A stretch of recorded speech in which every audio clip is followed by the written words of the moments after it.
삼성이 베트남을 완전히 떠나자 상상할 수 없는 일들이 연쇄적으로 벌어지기 시작했습니다. 단 며칠 만에 30만 명이 넘는 사람들이 직장을 잃었고 1200개가 넘는 협력업체들이 줄줄이 문을 닫았습니다. 한때 베트남에서 가장 번화했던 산업도시는 순식간에 텅 빈 유령 도시로 변해버렸죠. 베트남 전체 수출액의 무려 20%를 책임지던 삼성이 사라지자 국가 경제 전체가 급격히 얼어붙기 시작했습니다. 도대체 무슨 일이 있었던 걸까요? 15년 동안 쌓아올린 든든한 파트너십이 어떻게 불과 23년 만에 완전히 무너져 내릴 수 있었을까요? 오늘 우리는 베트남이 스스로 자초한 경제 위기의 전체 과정을 자세히 들여다보려 합니다. 그리고 이 비극적인 사건이 우리 모두에게 던지는 중요한 메시지까지 함께 살펴보겠습니다. 이야기는 2009년으로 거슬러 올라갑니다. 그해 삼성전자는 회사의 미래를 좌우할 중대한 선택의 기로에 섰습니다.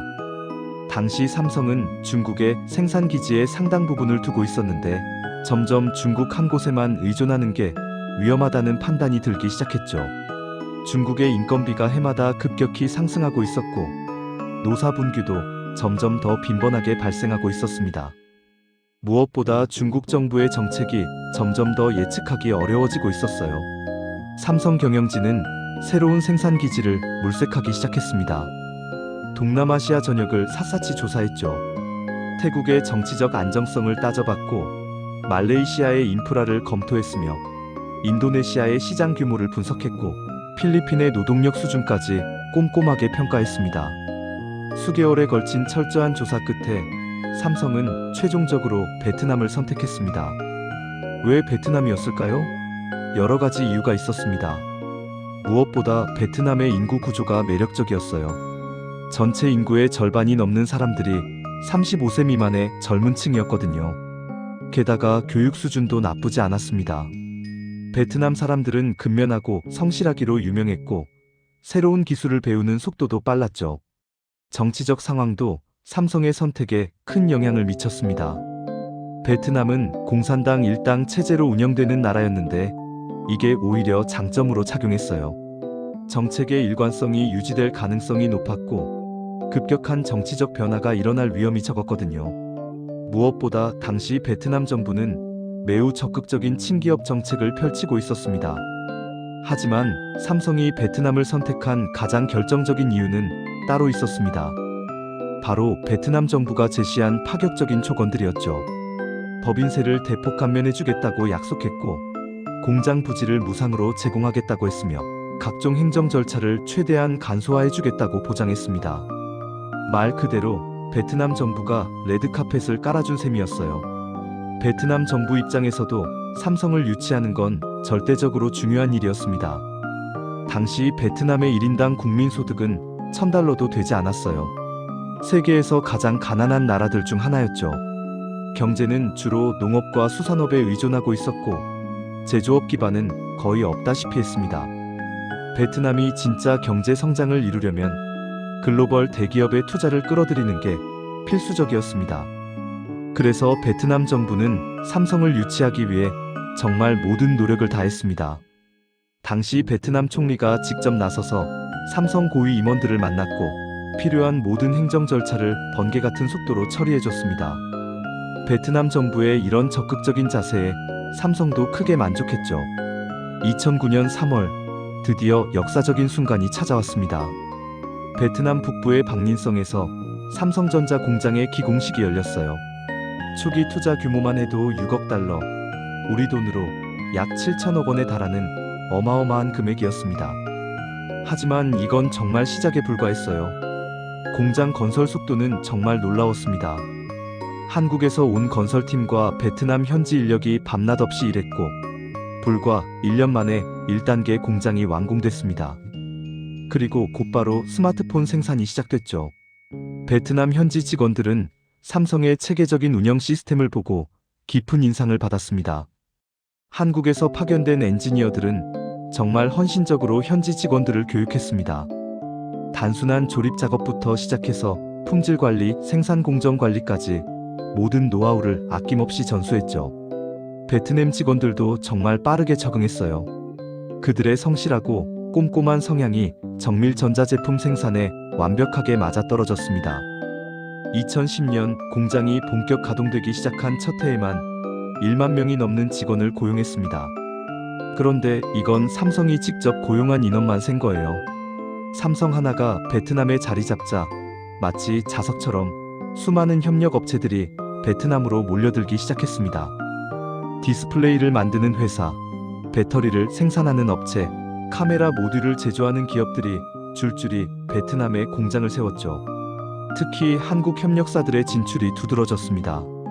삼성을 따라 베트남에 공장을 세운 한국 기업만 200개가 훌쩍 넘었어요. 이들이 고용한 인력까지 합치면 수십만 명의 베트남 사람들이 삼성 생태계 안에서 일하게 된 겁니다. 베트남 경제에 미친 영향은 정말 대단했습니다. 2011년 삼성이 베트남에 진출한 지 불과 2년 만에 삼성은 베트남 전체 수출액의 5%를 차지하게 됐어요. 베트남 정부는 환호했습니다. 그동안 섬유 제품과 신발만 수출하던 나라가 드디어 첨단 전자제품을 수출하는 나라로 변신하기 시작한 거니까요.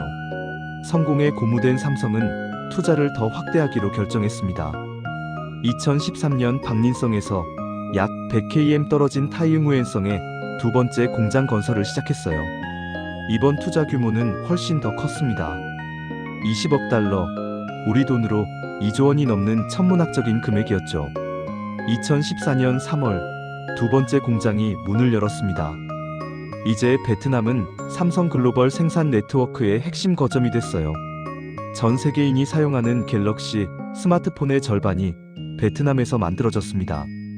매년 1억 대가 넘는 스마트폰이 베트남 공장에서 쏟아져 나왔죠. 베트남 경제는 말 그대로 날개를 단 것처럼 성장했습니다. 2015년 삼성은 베트남 전체 수출액의 15%를 책임지게 됐어요.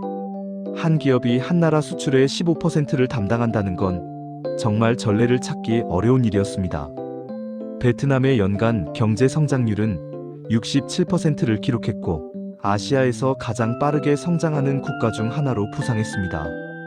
국제 신용평가 기관들도 베트남의 신용 등급을 상향 조정했습니다. 외국인 직접 투자가 급증했죠. 삼성의 성공을 지켜본 다른 글로벌 기업들도 베트남에 투자하기 시작했어요.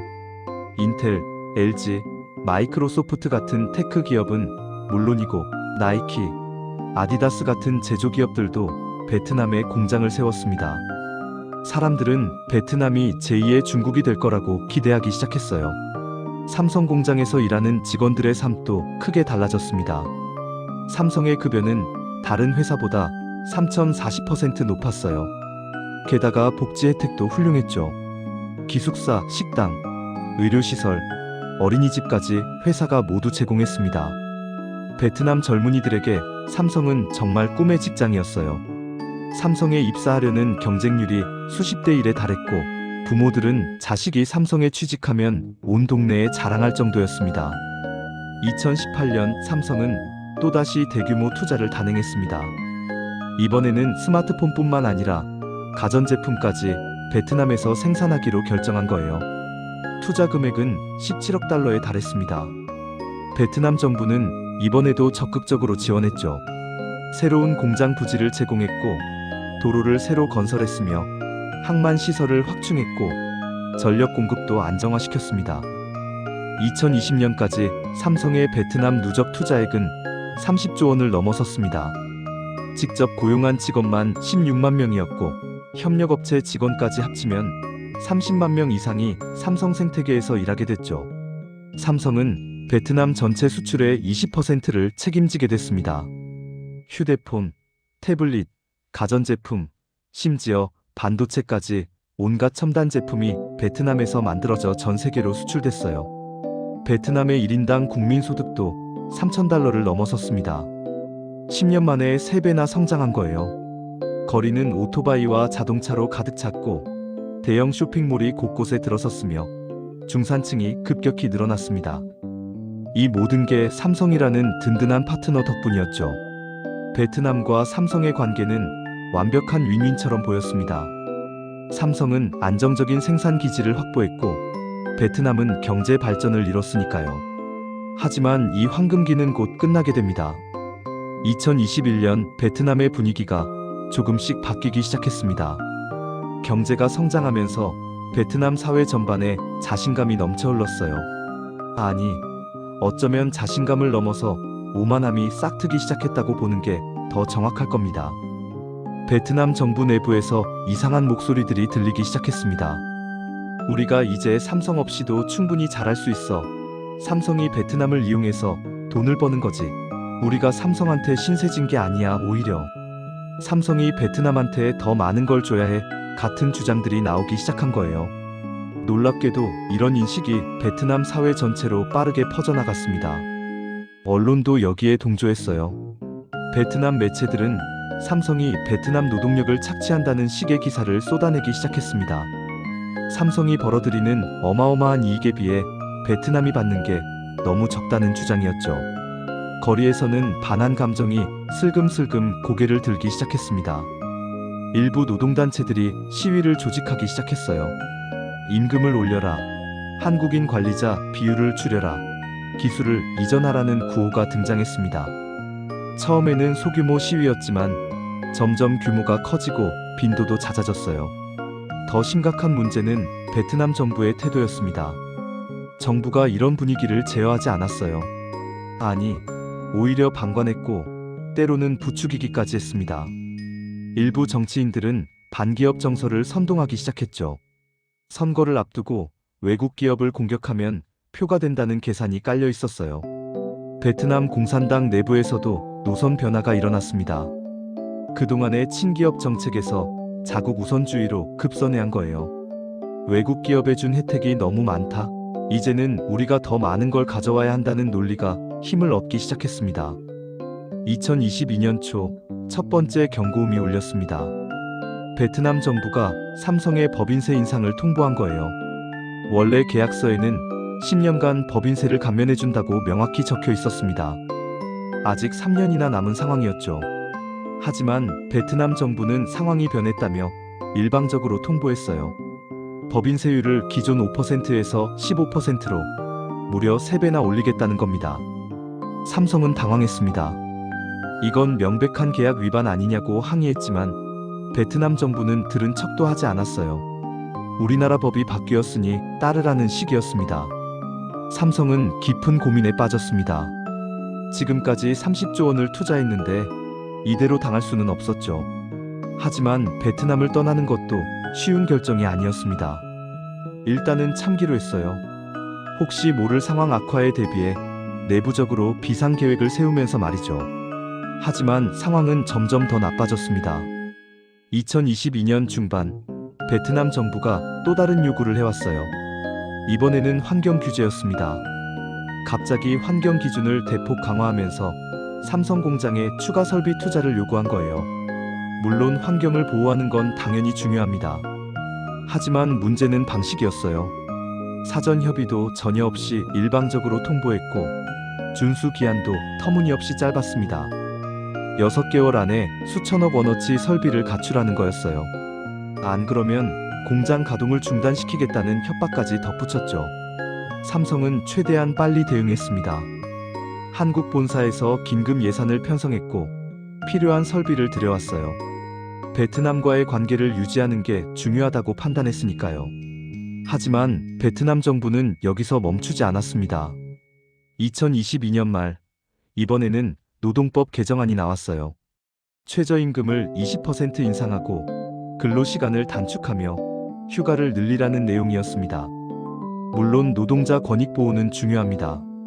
하지만 또다시 문제는 사전 협의가 전혀 없었다는 거예요. 기업들에게 의견을 묻지도 않고 일방적으로 밀어붙였습니다. 삼성 입장에서는 인건비가 하루아침에 20% 이상 오른 셈이었죠. 게다가 근로시간이 줄어드니 같은 물량을 생산하려면 인력을 더 뽑아야 했어요. 그래도 삼성은 참았습니다. 15년간 쌓아온 관계를 쉽게 포기할 수는 없었으니까요. 하지만 내부적으로는 심각한 논의가 시작됐습니다. 베트남이 더 이상 안전한 투자처가 아닐 수도 있다는 우려가 커진 거예요. 경영진 회의에서 베트남 리스크가 주요 안건으로 계속 올라왔습니다. 일부 임원들은 생산 기지를 다변화해야 한다고 강력하게 주장했어요. 베트남에 올인하는 건 너무 위험하다는 거였죠. 삼성은 베트남 정부와의 대화를 시도했습니다. 고위급 면담을 요청했고 서로에게 이익이 되는 방안들을 제시했어요. 하지만 베트남 측 반응은 차가웠습니다. 오히려 더 많은 걸 요구했죠. R&D 센터를 베트남에 세워라. 더 많은 현지인을 관리직에 임명하라. 핵심 기술을 이전하라는 요구가 쏟아졌습니다. 삼성은 정말 난감했습니다. R&D 센터 건립과 현지인 고용 확대는 검토할 수 있었어요. 하지만 핵심 기술 이전은 완전히 다른 문제였습니다. 수십 년간 천문학적인 투자를 통해 개발한 기술을 그냥 넘겨줄 수는 없었죠. 더군다나 계약서 어디에도 기술 이전 의무는 명시되어 있지 않았어요. 삼성이 거부하자 베트남 정부는 노골적으로 불쾌감을 드러냈습니다. 협조적이지 않다. 베트남 발전에 기여할 생각이 없다는 식으로 몰아붙였죠. 언론도 가세했습니다. 삼성이 베트남을 이용만 하고 기술은 숨긴다는 비판 기사가 쏟아졌어요. 여론도 악화됐습니다. 거리에서는 삼성 제품 불매운동을 하자는 목소리까지 나왔죠. 2023년 들어서자 상황은 더욱 심각해졌습니다. 3월 정말 충격적인 사건이 벌어졌어요. 베트남 정부가 삼성 공장에 대규모 세무조사를 단행한 겁니다. 수십 명의 세무 공무원이 공장에 불시에 들이닥쳤습니다. 회계 장부를 샅샅이 뒤졌고 직원들을 조사했으며 컴퓨터 파일까지 복사해 갔어요. 명분은 탈세 의혹이었지만 정작 구체적인 혐의는 제시하지 않았습니다. 그냥 의심스러우니 조사한다는 식이었죠. 삼성은 정말 황당했습니다. 매년 정기 감사를 받았고 세금도 성실하게 납부했어요. 탈세할 이유도 없었고 실제로 탈세한 적도 없었습니다. 베트남 정부는 3개월 동안 조사를 질질 끌었습니다. 결과적으로 아무것도 나오지 않았어요. 탈세 증거가 전혀 없었으니까요. 하지만 베트남 정부는 사과하지 않았습니다. 그저 조사가 종료됐다는 통보만 했을 뿐이죠. 삼성은 이게 무엇을 의미하는지 정확히 알았습니다. 이건 명백한 압박이었어요. 우리 말 안 들으면 언제든 이런 식으로 괴롭힐 수 있다는 경고였던 거죠. 하지만 이건 시작에 불과했습니다. 2023년 중반 베트남 거리의 분위기가 정말 험악해졌어요. 반환 시위가 조직적으로 벌어지기 시작한 겁니다. 하노이와 호치민 곳곳에서 수백 명씩 모여 구호를 외쳤습니다. 우리는 이제 선진국이다. 한국은 필요 없다. 삼성 없이도 우리는 잘 산다. 한국은 베트남을 착취했다. 이제 우리 기술로 직접 만들면 된다는 구호가 울려 퍼졌어요. 놀라운 건 경찰이 이를 막지 않았다는 겁니다. 오히려 시위대를 보호하는 듯한 모습까지 보였죠. 일부 정치인들은 아예 시위에 동참했습니다. 카메라 앞에서 반환 구호를 외치며 노골적인 포퓰리즘 정치를 펼쳤어요. SNS에는 삼성을 비난하는 게시물이 넘쳐났습니다. 가짜 뉴스도 난무했어요. 삼성이 베트남 노동자를 학대한다는 날조된 사진이 퍼졌고 삼성 공장에서 유독 물질이 유출됐다는 거짓 뉴스도 돌았습니다. 베트남 정부는 이를 바로잡지 않았습니다. 진실을 밝히는 대신 침묵으로 일관했어요. 아니, 어쩌면 이런 분위기를 즐기고 있었는지도 모릅니다. 삼성 직원들은 불안에 떨었습니다. 한국인 주재원들은 거리에서 욕설을 듣기도 했고 일부는 신변 위협까지 느꼈어요. 베트남 현지 직원들도 혼란스러워했습니다. 회사가 자신들을 잘 대우해줬는데 왜 갑자기 회사가 나쁜 곳이 된 건지 이해할 수 없었죠. 2023년 8월 결정타가 날아왔습니다. 베트남 정부가 삼성에 공식 문서를 보낸 거예요. 내용은 정말 충격적이었습니다. 차세대 반도체 핵심 기술을 베트남에 이전하라. 대가 없이 무상으로 말이다. 그리고 만약 이를 거부한다면 세금을 더 올릴 수 있고 공장 운영도 보장할 수 없다는 협박까지 포함되어 있었어요. 이건 협상이 아니었습니다. 명백한 압박이었고 사실상 협박이었죠. 삼성 본사는 긴급 회의를 소집했습니다. 임원진 전원이 모였고 이재용 회장도 직접 참석했어요. 모두가 분노했습니다. 15년간 30조 원을 투자하고 30만 명을 먹여 살리고 국가 수출의 20%를 책임졌는데 돌아온 대답이 이거냐는 거였죠. 무엇보다 배신감이 컸습니다. 베트남 정부와 맺은 계약서가 휴지 조각이 된 거예요.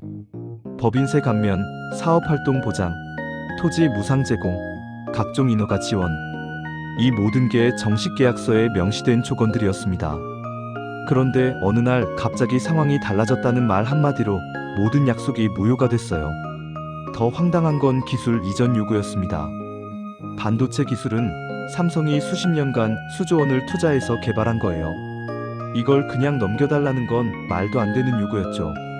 게다가 법적 근거도 전혀 없었습니다. 삼성은 정중하지만 단호하게 거부했습니다. 기술 이전은 불가능하다. 하지만 다른 방안은 협의할 용의가 있다고 답변했어요. 베트남 정부의 반응은 싸늘했습니다. 일주일 뒤 또 다른 통보가 날아왔어요. 법인세를 15%에서 25%로 추가 인상한다는 내용이었습니다. 더 이상 협의할 것도 없다는 메시지였죠. 게다가 각종 행정 절차에서 삼성을 노골적으로 괴롭히기 시작했습니다. 수입 통관이 지연됐어요. 부품을 들여오는데 멀쩡하던 통관이 갑자기 2주씩 걸렸습니다. 공장 가동에 차질이 생겼죠. 각종 인허가도 까다로워졌습니다. 시설을 확장하려면 인허가를 받아야 하는데 서류가 미비하다며 계속 반려됐어요. 이유도 명확하지 않았습니다. 전기 공급도 불안정해졌습니다. 예고 없이 정전이 발생했어요. 공장이 멈추면 수억 원씩 손해가 나는데 말이죠. 삼성이 항의하면 베트남 전력공사는 전력 수요가 많아서 어쩔 수 없다고 둘러댔습니다. 하지만 다른 공장들은 멀쩡했어요. 삼성 공장만 유독 정전이 잦았죠. 이제 의도가 너무나 명확했습니다. 베트남 정부는 삼성을 쥐어짜르는 거예요. 기술을 받아내든 돈을 더 뜯어내든 무슨 수를 써서라도 최대한 이득을 챙기려는 거였죠. 그리고 베트남 정부는 삼성이 절대 떠나지 못할 거라고 확신했습니다. 이미 30조 원을 투자했는데 그걸 버리고 갈 리 없다고 판단한 거예요. 하지만 이건 치명적인 오판이었습니다. 2023년 10월 삼성 본사에서 극비회의가 열렸습니다. 주제는 단 하나, 베트남 철수 시나리오였어요. 이재용 회장이 직접 주재한 회의였고 참석자는 글로벌 전략 담당 최고위 임원들 뿐이었습니다. 회의는 5시간 동안 계속됐습니다. 베트남에 남았을 때의 리스크와 떠났을 때의 손실을 냉정하게 분석했어요. 숫자는 명확했습니다. 베트남에 남으면 단기적으로는 괜찮아 보였어요. 이미 투자한 30조 원을 활용할 수 있으니까요. 하지만 장기적으로는 재앙이었습니다. 베트남 정부가 약속을 지키지 않는 이상 언제든 또 요구가 날아올 거예요. 세금을 더 올리고 규제를 더 강화하고 기술을 더 요구할 겁니다. 끝이 없을 거예요.